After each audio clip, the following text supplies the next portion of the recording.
Hello everyone, hope you all are doing good. So आज हम लोग डिस्कस करने जा रहे हैं previous year question on chapter cell. अभी तक हम लोगों ने समझा था कि किस तरह से जो प्रोकैरियोटिक सेल हैं, यूकैरियोटिक सेल हैं, उनमें डिफरेंस होता है, क्या क्या उनके सेल ऑर्गेनल्स होते हैं। तो आज हम लोग उन्हीं के ऊपर क्वेश्चंस डिस्कस करेंगे। और ज्यादातर मैंने वही क्वेश्चंस पिकअप किए हैं जो कि थोड़े से यूनिक हैं। ओके, तो थोड़ा सा ये समझते हैं क्योंकि ये डिस्कस करना रह गया था एंड इसके ऊपर बहुत पहले कुछ क्वेश्चन आए थे। I do not want to leave any concept from this chapter, that is why I am covering all of this. तो देखिए बेटा, जैसे कि आपने समझा था कि क्रोमोसोम जो है दो क्रोमेटिड से मिलके बने होते हैं। फोर टाइप्स के क्रोमोसोम होते हैं as per there centromere arrangement, ठीक है। और इनके पास दो आर्म्स होती हैं, P arm and Q arm. P जो है वो शॉर्टर आर्म को बोला गया, क्यू आर्म लॉन्ग आर्म को बोला गया है। तो जो मेटासेंट्रिक है, जब इसको स्पिंडल फाइबर खींचेगा during the time of cell division, तो इसकी जो शेप है वो कुछ इस तरह से बनेगी, वी शेप। और जब सब मेटासेंट्रिक है, इसकी शेप किस तरह से बनेगी, एल शेप। जो एक्रोसेंट्रिक है, इसकी बनेगी जे शेप। और जो टीलोसेंट्रिक है बेटा, उसकी बनेगी आई शेप। क्योंकि टीलोसेंट्रिक में क्या होता है, पी आर्म विजिबल ही नहीं होता है। एक्रोसेंट्रिक में जो पी आर्म है वो बहुत ज्यादा छोटा होता है।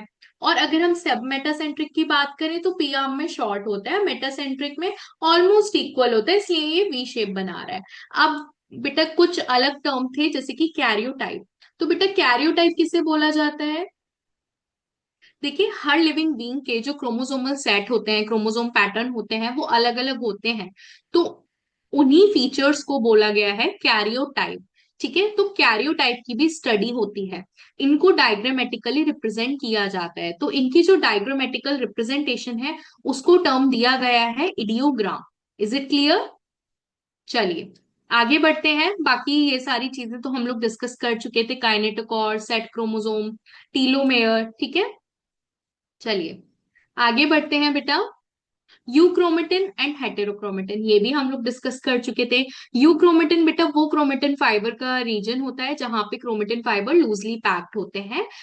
और इस रीजन पे ये लोग जेनेटिकली एक्टिव होते हैं, मतलब ट्रांसक्रिप्शन ट्रांसलेशन दोनों कर सकते हैं। हेटेरोक्रोमेटिन वो रीजन होता है जहां पे क्रोमेटिन फाइबर टाइटली पैक होते हैं, डेंसली पैक होते हैं और जेनेटिकली इनएक्टिव हो जाते हैं। ठीक है। सैटेलाइट क्रोमोसोम के बारे में भी हमने डिस्कस किया था कि ये आइडेंटिफिकेशन मार्कर होते हैं। ये जो पॉइंट्स होते हैं बेटा, ये नॉन स्टेन्ड होते हैं, मतलब इनको स्टेन नहीं किया जा सकता। Now let's move forward toward the next thing, that is about the question. तो बेटा ये 2019 में क्वेश्चन पूछा गया था and it is very easy. Question है shorter and longer arms of a sub metacentric chromosome are refer to as. तो बेटा हमें भी पता है और आपने अभी डिस्कस किया, शॉर्टर और लॉन्गर आर्म, जो शॉर्टर है that is called P arm और जो लॉन्गर है that is called Q arm. ठीक है, तो इसका सी आंसर करेक्ट हो जाएगा। Now cellular organelles with membrane are. तो अब इसमें बताना है कि कौन से ऑर्गेनल्स के पास मेम्ब्रेन है। तो सबसे पहले आपको हमेशा ये चीजें याद रखनी है कि कौन कौन सी चीजें एक्सेप्शन में है। फॉर एग्जाम्पल बेटा राइबोसोम के पास कोई मेम्ब्रेन नहीं होती है, ठीक है, नॉन मेम्ब्रेनस होता है ये। कौन कौन से ऑर्गेनल्स के पास डबल मेम्ब्रेन होती हैं, ये भी आपको याद रखना है। ठीक है, तो ये तो अपने आप में गलत हो गया, जहां जहां राइबोसोम आ रहा है वो ऑप्शन गलत हो गया। ठीक है, तो कौन सा ऑप्शन बचा, ऑप्शन बचा B, lysosome, Golgi apparatus and mitochondria. ठीक है, इन तीनों के पास मेम्ब्रेन होती है। चलिए आगे बढ़ते हैं बेटा। रिगार्डिंग दी इनकरेक्ट मैचिंग, अब एक लिस्ट में क्रोमोसोम के नाम दिए हुए हैं, दूसरे में ये दिया गया है कि कहाँ कहाँ पाए जाते हैं। ठीक है, तो लैम्ब्रश क्रोमोसोम जो है they are present in diplotene bivalent. I know ये नाम आपको काफी अलग लग रहे होंगे, वो इसलिए क्योंकि इसके बारे में एनसीईआरटी में मेंशन नहीं है, पर ये क्वेश्चन आया हुआ था, so I thought to discuss it, not in very detail but हाँ एक ओवरव्यू ले लेते हैं। तो अगर मैं बात करूं बेटा, तो सबसे पहले हम इसको समझते हैं, लैम्ब्रश क्रोमोसोम डिप्लोटीन बाइवेलेंट में प्रेजेंट होता है, ये बात सही है। अब ये लैम्ब्रश क्रोमोसोम क्या होता है ये अभी हम जानेंगे। एलोसोम, अब देखिए ऑटोसोम आपने बेटा समझा था कि ऑटोजोम्स क्या होते हैं, they are non sex chromosome, और जो एलोजोम होते हैं दे आर सेक्स क्रोमोजोम। तो फिर ये भी करेक्ट हो जाएगा। अब सब मेटासेंट्रिक के बारे में हमने अभी अभी जाना है। Yes, they do form L shape. जब भी स्पिंडल फाइबर उसको अपनी तरफ खींचते हैं, शॉर्टन होते हैं सेल डिवीजन के टाइम पे, तो जो सब मेटासेंट्रिक क्रोमोसोम्स हैं दे बिकम एल शेप। अब बेटा पॉलीटीन क्रोमोसोम की तरफ जाते हैं, तो जो पॉलीटीन क्रोमोसोम है they are present in oocyte of amphibian. ठीक है, तो ये चीज गलत है, तो ये जानते हैं बेटा पॉलीटीन क्रोमोसोम कहाँ प्रेजेंट होते हैं। ये प्रेजेंट होते हैं सैलिवरी ग्लैंड और ड्रोसोफिलाइन कायरोनस। ठीक है, इनको सबसे पहले बाल्बियानी जो साइंटिस्ट है उन्होंने डिस्कवर किया था 1881 में, और इनके पास लाइट एंड डार्क बैंड्स होते हैं। ठीक है, और इस तरह से ये जो रिंग प्रेजेंट होती है इसको इन्होंने नाम दे दिया है Balbiani ring. Now moving forward towards the lampbrush chromosome, और ये मैमल्स के उस साइड में नहीं प्रेजेंट होते हैं, बाकी सारे एनिमल्स में प्रेजेंट होते हैं, और ये वॉल्टर फ्लेमिंग ने डिस्कवर किया था। इसको ज्यादातर डिप्लोटीन स्टेज में देखने को मिल जाता है, जो कि मियोसिस वन की एक स्टेज है। ठीक है, और ये ज्यादातर एमआरएनए और आरएनए से मिलके बना होता है। So that's about the chromosome. Now let's move forward toward the next question, which is about cytoskeletal element. तो क्वेश्चन पूछ रहा है बेटा, the solid linear cytoskeletal elements having a diameter of 6 nanometer made up of a single type of monomer are known as, और option दिए हुए हैं microtubule, microfilament, intermediate filaments या फिर लैमिन। तो भाई ये बताना है कि साइटोस्केलेटल जो एलिमेंट्स है उनमें से कौन सा एलिमेंट है जिसकी डायमीटर 6 नैनोमीटर होती है। हमने पार्ट थर्ड में भी कवर किया था कि जो साइटोस्केलेटन है वो तीन चीजों से मिलकर बना होता है, microtubule, microfilament and intermediate filament, but इसके बारे में हमने इतना डिटेल में नहीं पढ़ा था, तो हम आज कवर करेंगे। So these are the diagrams of microfilament, intermediate and microtubule. तो जैसे कि आपको दिख रहा है बेटा ये एक्टिन से मिलके बना है। ठीक है, और इसकी जो डायमीटर है ये 5 to 7 नैनोमीटर की होती है। अगर आप इंटरमीडिएट फिलामेंट को देखोगे तो इट इज रोप लाइक, है ना, ये बहुत ज्यादा रिजिडिटी प्रोवाइड करता है सेल को, इसीलिए ये मैकेनिकल सपोर्ट देता है। ठीक है, चलिए आगे बढ़ते हैं माइक्रोट्यूब्यूल की तरफ। तो बेटा ये ट्यूब लाइक होता है, हॉलो होता है, सिलेंडर होता है, और इसका जो डायमीटर है वो 25 नैनोमीटर होता है। इसका था 8 to 12 नैनोमीटर। तो भाई ऑब्वियसली इस क्वेश्चन का भी आंसर आ गया, दैट इज माइक्रोफिलामेंट। ठीक है, so it's correct answer is B. चलिए, तो ये बेटा ये डिफरेंस है तीनों के बीच में। इनके बारे में हम लोकोमोशन एंड मूवमेंट में भी बात करते हैं कि किस तरह से माइक्रोट्यूब्यूल्स की असेंबली एंड डिसअसेंबली होती है, कैल्शियम का क्या रोल होता है, किस तरह से मूवमेंट होता है मसल का। तो ये सारी जो चीजें हैं डिटेल में लोकोमोशन में भी डिस्कस की जाती हैं। आगे बढ़ते हैं हम क्वेश्चंस की तरफ। तो इसमें आपको करेक्ट मैचिंग बतानी है। Again it is very easy. RER जो है बेटा ग्लाइकोजन नहीं सिंथेसाइज करता है, ना ही फैटी एसिड सिंथेसाइज करता है, और हमें पता है कि जो आरईआर है ये प्रोटीन सिंथेसाइज करता है, राइट। जो स्मूथ ईआर है बेटा ये ऑक्सीडेशन नहीं करता है फॉस्फोलिपिड का। Yes, they do synthesize lipid, तो option D is the correct. आगे बढ़ते हैं। तो ये रिपीट हो गया क्वेश्चन, इसका आंसर हमें पता ही है क्या होता है।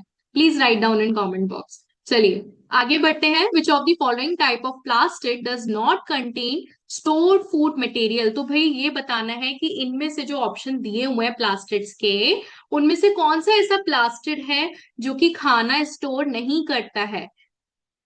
क्रोमोप्लास्ट, एलियोप्लास्ट, एल्यूरोप्लास्ट या अमाइलोप्लास्ट। अगर हम अमाइलोप्लास्ट की बात करें तो बेटा ये स्टार्च स्टोर करता है। एल्यूरोप्लास्ट क्या करता है, इट स्टोर्स प्रोटीन।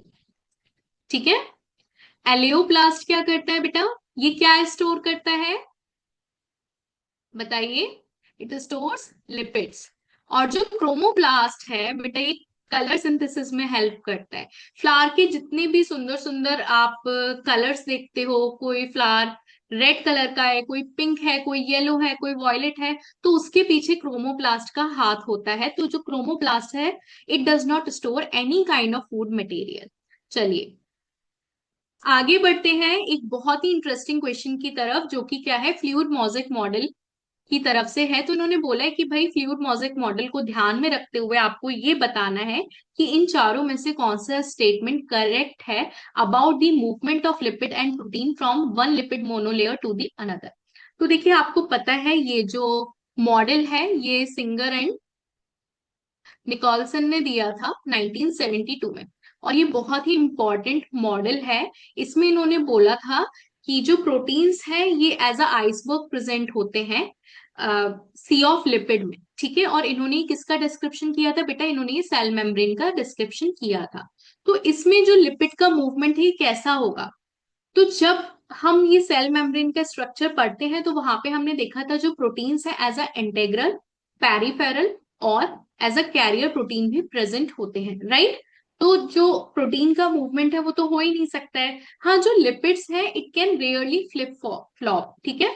तो जो लिपिड का जो मूवमेंट है वो काफी रेयर है और प्रोटीन्स का तो है ही नहीं है। So option D should be the correct answer. Now next question, which of the following statement regarding cilia is not correct. तो बेटा यहाँ पे चार ऑप्शन दिए हुए हैं अबाउट सीलिया, और आपको बताना इन चारों में से कौन सा करेक्ट नहीं है। तो ये मैं आपको होमवर्क में देना चाहूंगी, बहुत इजी क्वेश्चन है। So please write down it answer in comment box. चलिए आगे बढ़ते हैं। Why is a capsule advantageous to a bacterium? तो आपको बताना है भाई जो कैप्सूल है बैक्टीरिया की बॉडी के लिए क्यों काफी ज्यादा बेनिफिशियल है, क्यों इंपॉर्टेंट है। अब इसके ऑप्शंस दिए हुए हैं। It protects the bacterium from desiccation, मतलब डिहाइड्रेशन से बचाता है। दूसरा है ये लोकोमोशन प्रोवाइड करता है। तीसरा बोल रहा है कि ये हाइड होने में हेल्प करता है। चौथा बोल रहा है bacterium to attach to the surface, कि ये सरफेस पे अटैचमेंट के लिए हेल्प करता है। तो अगर किसी ने सेल चैप्टर पूरा पढ़ा होगा तो उसको पता होगा कि अटैचमेंट के लिए बेटा फिम्ब्रे होते हैं, तो ये गलत हो गया। हाइट के लिए भी नहीं है, ये भी गलत हो गया। लोकोमोशन के लिए बेटा सीलिया और फ्लैजिला होते हैं। तो जो कैप्सूल है बेटा वो डेसिकेशन मतलब डिहाइड्रेशन से बचाता है, ठीक है। तो A should be the correct answer. Now the next is which is correct about cell theory in view of correct status of our knowledge about cell structure। तो भाई आपको बताना है सेल थ्योरी को ध्यान में रखते हुए कि कौन सा स्टेटमेंट करेक्ट है। तो ये जो स्टेटमेंट है ये बोल रहा है कि भाई सेल को जरूरत होती है मॉडिफिकेशन की due to discovery of sub cellular structure like chloroplast and mitochondria. अब हम आगे बढ़ते हैं। Modified cell theory means that all living being are composed of cells capable of reproducing. बेटा ये भी नहीं होगा। देखिए नेक्स्ट ऑप्शन क्या बोल रहा है, cell theory does not hold good because all living beings do not have cellular organisation. ये बेटा करेक्ट है, ठीक है। सेल थ्योरी यहाँ पे आके गलत हो जाती है कि सारे ही लिविंग बींग्स के पास सेल होते हैं। वायरस जो है इसका एक एक्सेप्शन है कि वायरस क्या है बेटा, लिविंग और नॉन लिविंग के बीच की लिंक है। वायरसेस एक ए सेलुलर स्ट्रक्चर है, जब भी ये किसी होस्ट में एंटर होता है ये तभी रिप्रोड्यूस करता है, ठीक है। तो यहाँ पे ये गलत हो, ये ही करेक्ट होगा। चलिए बाकी आगे बढ़ते हैं नेक्स्ट क्वेश्चन की तरफ। The shorter and longer arms of sub metacentric chromosome are, ये भी हम अभी कर चुके हैं, रिपीट हो गया है। तो चलिए आगे बढ़ते हैं।